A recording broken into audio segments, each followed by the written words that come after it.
What's up everybody, and welcome to Retro Gaming Challenges. My name is Keith, and today's video we're taking a deep dive into the undisputed champion of style, substance and soul on the PS1 racing scene.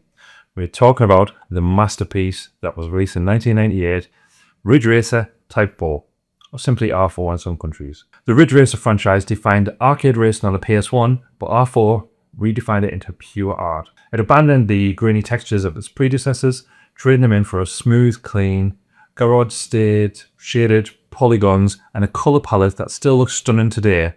But it wasn't just a visual flash. R4 introduced a deep, engrossing Grand Prix mode with 4 distinct teams, 320 vehicles, and a jazz-funk soundtrack that is arguably one of the greatest in video game history. This game is all about the feel, the perfect moment when you initiate a drift, the music swells and it glides sideways past the competition. But even the king of drift presents its challenges. We're going to explore unique car dynamics, the complexity of team structure, and why mastering the grip car type might be the hardest challenge R4 has to offer. R4 wasn't just a game, it was an experience. Namco ensured every part of the presentation enhanced the others. So R4 was one of the last Ridge Racer titles on the PS1, and it shows. The developers mastered the hardware, they largely ditched the messy texture mapping that plagued the early PS1 3D games, and laid into a flat, shaded, polygons and meticulous lighting effects. This made the graphics incredibly clean, crisp and timeless. The use of vibrant, consistent colours and smooth animation created a sense of speed and style that few PS1 games matched. The music is heart of the game. The genre shifted from the traditional techno to sophisticated acid, jazz, funk and drum and bass. Tracks like Naked Glow, Move Me, Urban Fragments are legendary. The music doesn't just play, it meshes perfectly with the rhythm of the race, and hitting the tight corner when the beat drops of the soundtrack. It's a moment of pure, synergizing gaming ecstasy. The Grand Prix mode is the heart of the challenge. This is what gives R4 its longevity. The game is structured around a single season of racing, accumulating in the Real Racing Roots 99 final.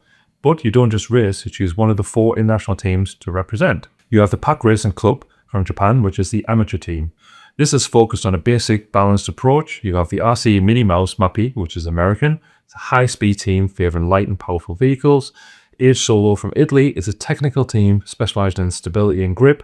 And Lizard Racing Team from England is the aggressive team. They focus heavily on drifts and powerful bursts. So your choice of team dictates your initial car selection and crucially which of the 320 unique cars that you're going to unlock throughout the season. This system demands multiple playthroughs to experience all of the different vehicles and endings and a massive replay value. At its core, R4 simplifies the complex world of racing physics into 2 distinct handling modes, which drastically change how you approach every single corner. When you choose a car, you're essentially choosing between 2 styles of drifting. Drift or grip. 2 styles of driving. Drift or grip. Drift cars, which is the arcade standard, and these cars are the traditional Ridge Racer experience. To initiate a drift, you steer sharply, tap the brake, the car snaps into a controlled long slide, losing minimal speed, and this is the fun, aggressive and highly accessible style. You use the entire width of the track to slide around corners, relying on the slide to slow you down enough just to get through.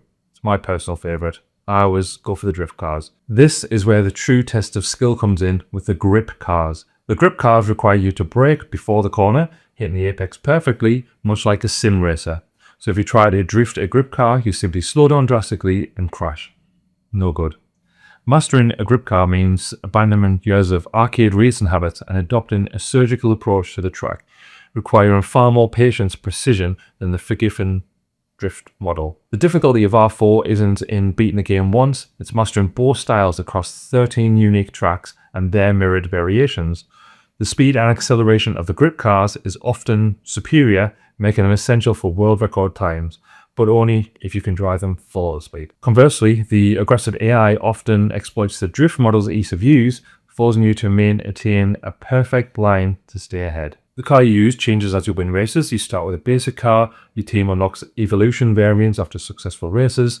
This creates the incredible vehicle roster of over 300 cars, each with subtle differences in top speed, acceleration and handling balance. The game forces you to constantly adapt to a new machine every few races, ensuring that the challenge remains fresh. R4 used its limited track count brilliantly. It offered a variety of environments that perfectly showcased the PS1's capabilities. The game featured 8 main circuits plus 5 new ones, and they were mirrored as well, so total making it 13 distinct racing experiences. Tracks like the Edge of Earth and Heaven and Hell, they are known for their massive elevation changes and wide sweeping curves that are perfect for those massive drift combos. Tracks like Shooting Hoops and the urban stages require extreme precision due to narrow chicanes and tight hairpin turns, where using a grip car is a bit of a risky proposition, but potentially the fastest car to use for that track. The real Racing Roots 99 final race is a punishing multi-lap endurance run that throws everything in the game that it has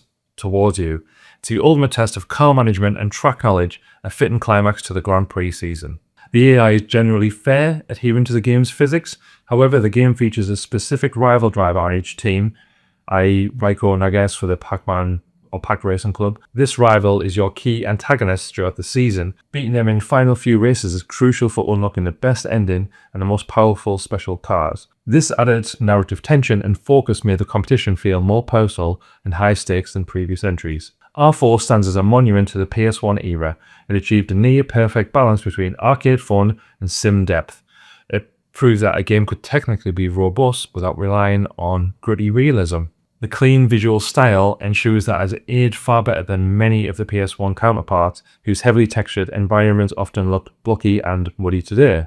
It is often cited as the pinnacle of the original Ridge Racer style before the series transitioned to its PS2 graphical demands. And even today, the ultimate challenge in R4 is competing all the Grand Prix with all 4 teams, which requires 8 full playthroughs, each unlocking a unique ending sequence and different set of 80 vehicles, and this accumulates in the rarest and most powerful prototype car. Ridge Racer Type 4 is not just a great racing game, it's a masterclass in video game presentation and design.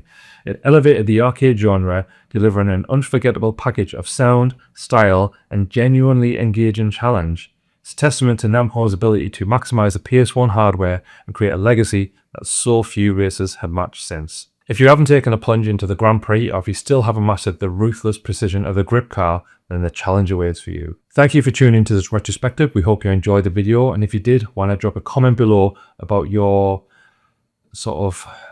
ideas on Ridge Racer Type 4 and how it affected you when you were growing up.